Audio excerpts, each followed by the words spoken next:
వీడేటి ఎలాగేడెత్తండి? ఎరే ఏమైందిరా అంతలా ఏడుస్తున్నావు? మావా ఆఫీసులో సీక్రెట్స్ అంటే గేమ్ ఆడేవురా. ఆహా మంచిదే కదరా, సీక్రెట్స్ అంట గిఫ్ట్ వచ్చి ఉంటది. ఆడాక ఒక రూల్ కూడా పెట్టుకున్నాం, ప్రతి ఒక్కరు ఇంకొకరికి 100 నుండి 500 లోపల ఖర్చు పెట్టి మంచి గిఫ్ట్ ఇవ్వాలనేసి. మంచి పని చేశారు, లేకపోతే ఒకరికి మంచిది ఇంకో చెడ్డది ఇచ్చే ఛాన్స్ ఉంది. అలాగే నాకు కూడా ఒక అమ్మాయి పేరు వచ్చింది. బడ్జెట్ కి ఎక్కువ చేసి 500 అప్పు చేసి షూ కొనిసి ఇచ్చాను 1000 రూపాయలు పెట్టి. ఆహా ఇంకేం మరి, సూపర్. నీకేం వచ్చిందిరా? నాకేమిచ్చారో తెలుసా? చెప్పలేను. అక్కడ ఉంది, నువ్వే చూడు.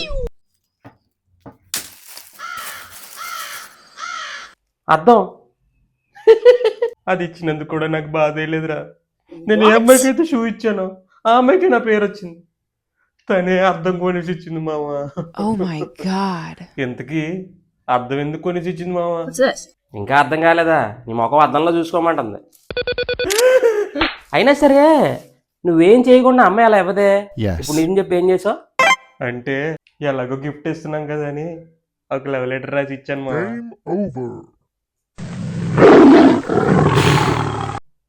అరే నీకేమైనా సిగ్గుందారా? చీ కొట్టింది, చెప్పుతో కొట్టింది, అయినా సరే ఇంకో లవ్ లెటర్. తమరు లవ్ లెటర్ ఎంత బాగా రాస్తారో నాకు తెలుసు. మాటలు తక్కువ, బూతులు ఎక్కువ. అరే ఇంకా నయం అద్దంతో సరిపెట్టిందిరా. ఇంకో అమ్మాయి అనుకో తీసుకెళ్లి పోస్ట్ రైజ్ చేసి దొబ్బుతుంది, అప్పులతో చద్దుకండి.